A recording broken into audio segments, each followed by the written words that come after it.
Assalamualaikum warahmatullahi taala wabarakatuh. Nama saya Muhammad Danish Afan bin Anwar dan geometri 044150, dan saya akan membicarakan tentang pengenalan dan juga kegunaan IT dalam bisnes. Okey, untuk pengenalan IT dalam bisnes, IT dalam bisnes merupakan satu tahap dinamik perniagaan yang mempunyai keupayaan untuk menggunakan teknologi maklumat IT berkesan untuk mencapai objektif dalam perniagaan. Dan IT juga dalam perniagaan biasanya meningkatkan prestasi keuangan atau daya saing pasaran. Dan seterusnya, saya akan bercakap tentang kegunaan IT dalam bisnes. Yang pertamanya adalah decision making atau membuat keputusan. Kelajuan dan ketepatan yang diperlukan untuk membuat keputusan yang tepat untuk perniagaan. Penyelidikan pasaran menyeluruh oleh organisasi membolehkan pihak pengurusan membuat keputusan yang tepat. Penyelidikan pasaran boleh dilakukan dalam pelbagai cara melalui kaji selidik dalam talian, forum, blog, perbincangan kumpulan menggunakan internet dan sudah tentu secara temeruga. Yang kedua ialah pemasaran atau marketing. Pemasaran membolehkan pihak pengurusan mengenal pasti sasaran yang pertama dan kemudian melihat trend ataupun gaya semasa dan keperluan mereka, iaitu pelanggan. Pemasaran juga secara keseluruhan meliputi perhubungan awam, pengiklanan, promosi dan jualan yang kemudiannya memberi kesan kepada pertumbuhan perniagaan. Pemasaran digital adalah satu fenomena moden yang digunakan oleh peniaga-peniaga zaman ini untuk mempromosikan produk atau perkhidmatan di seluruh dunia. Yang ketiga adalah customer support dan satisfaction ataupun sokongan pelanggan dan kepuasan. Seperti yang kita tahu, tahap yang tertinggi dalam kepuasan pelanggan tidak boleh dicapai tanpa sokongan pelanggan, seperti mengetahui keperluan pelanggan, trend gaya semasa, tingkah laku dan tahap kepuasan mereka. Komunikasi yang berkesan adalah satu alat yang terbaik untuk memahami permintaan pelanggan, masalah dan penyelesaian mereka. Teknologi maklumat juga menyediakan banyak saluran untuk berkomunikasi dengan pelanggan secara tanpa keluar dalam saji ataupun hujan ataupun keluar ke mana-mana. Dan yang terakhir iaitu resource management dan globalisasi. Resource management atau pengurusan sumber adalah penting dalam kejayaan perniagaan dan ia sangat sukar bagi pihak pengurusan atasan untuk menguruskan semua sumber-sumber secara manual kepada organisasi sederhana maupun yang besar. Teknologi maklumat telah memainkan peranan penting dalam mengautomasikan masalah yang kompleks, seperti dengan memperkenalkan penyelesaian masalah pengguna. Terdapat internet dan teknologi cloud yang membolehkan jurutera perisian untuk memperkenalkan penyelesaian ERP berdasarkan cloud. Kebanyakan syarikat-syarikat multinasional di dunia menggunakan mereka untuk menguruskan pejabat dan kaki tangan maya atau fizikal mereka seluruh dunia.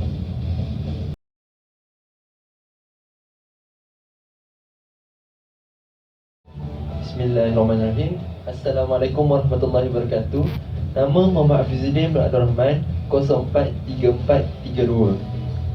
Saya akan menerangkan tentang advantage IT in business. Yang pertama,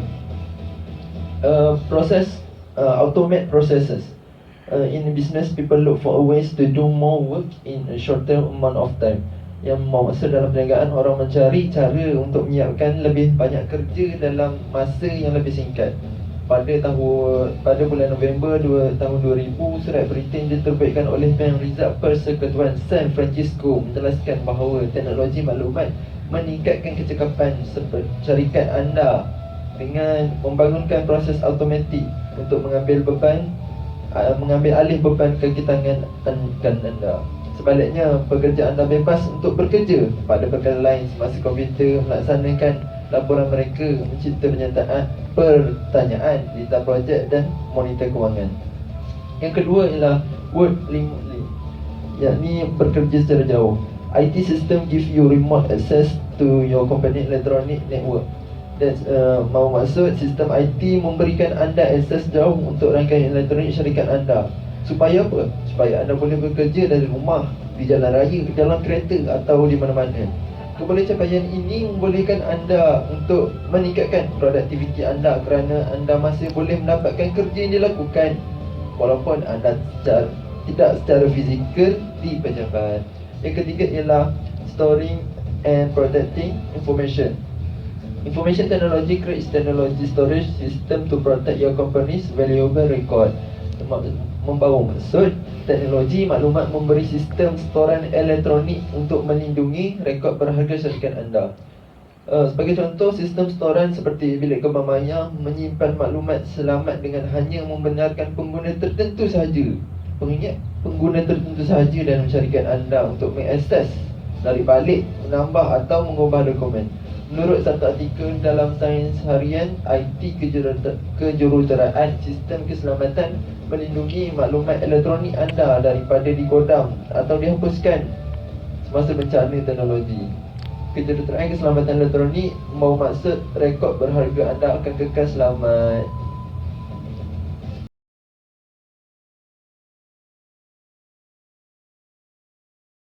Assalamualaikum. Nama saya Elina Jahan bin alias bernombor metrik 04407 dan saya akan menerangkan mengenai kelemahan IT dalam bisnes. Okey. Yang pertamanya, kos. Setiap perniagaan hendaklah mengambil kira kos yang diperlukan untuk menggunakan sistem teknologi maklumat ke dalam perniagaan mereka.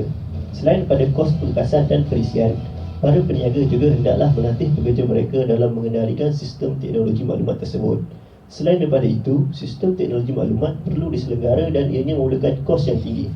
Jika tidak diselenggara, sistem akan mengalami kerosakan dan apabila ianya berlaku, peniaga perlu mengupah juruteknik yang mahir untuk pembaikan. Pembelanjaan ini menunjukkan kelemahan utama teknologi maklumat dalam perniagaan, terutamanya perniagaan yang baru hendak memasuki era teknologi untuk pertama kali. Seterusnya ialah peluang kerja, iaitu job elimination. Menggunakan sistem teknologi maklumat dalam perniagaan boleh menjimatkan banyak masa dalam kerja seharian. Kertas kerja boleh diproses secara serta-merta dan urus niaga kewangan seperti jual beli dapat dikira secara automatik. Walaupun ini memberi kelebihan kepada perniagaan, tetapi terdapat juga kesan-kesan negatif. Apabila teknologi semakin maju, tugas-tugas yang dahulunya memerlukan tenaga kerja manusia telah diganti oleh sistem komputer. Sebagai contoh, sistem menjawab panggilan telefon secara automatik telah menggantikan penyambut tetamu. Hal ini menyebabkan penghapusan pekerjaan dan menyumbang kepada peluang pekerjaan yang terhad pada masa kini. Dan seterusnya ialah security breaches, iaitu keselamatan. Keupayaan untuk menyimpan maklumat ke dalam pangkalan data elektronik membolehkan komunikasi yang lebih berkesan dan lebih cepat. Pada masa dahulu, untuk mencari suatu maklumat dalam rekod, seseorang itu perlu menyemak rekod satu persatu. Dengan teknologi yang ada sekarang, maklumat tersebut boleh didapati dengan mudah dan cepat. Bagi tempatan maklumat di hujung jari. Walaupun sistem teknologi maklumat membolehkan urusan perniagaan dilakukan dengan lebih cepat, ianya juga terdapat kelemahan. Sistem teknologi maklumat terdapat pada pencerobohan, terutamanya apabila sistem tersebut dapat diakses melalui internet. Jika tiada langkah-langkah pencegahan, individual atau boleh memasuki sistem dan mengakses data sulit. Maklumat tersebut boleh diubah, dimusnahkan atau digunakan untuk tujuan tidak baik.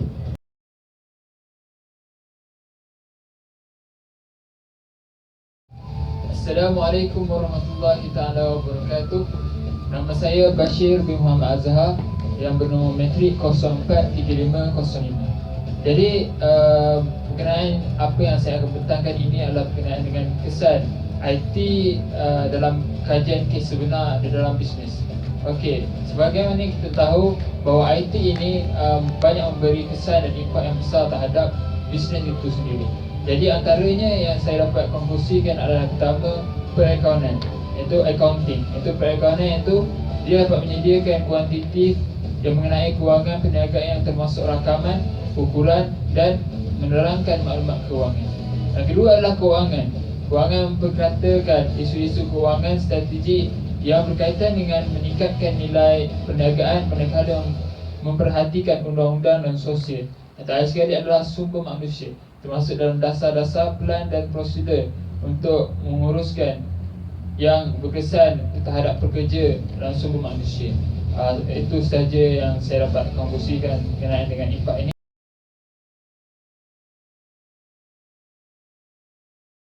Assalamualaikum warahmatullahi taala wabarakatuh. Nama saya Muhammad Isyamuddin bin Muhammad Saleh Alias Kamaluddin. Nombor menteri 043933. Okey, baik, sekarang ini saya akan sambung pada penerangan cabaran-cabaran yang dihadapi oleh aplikasi domain iaitu bisnes. Yang pertama iaitu building a website.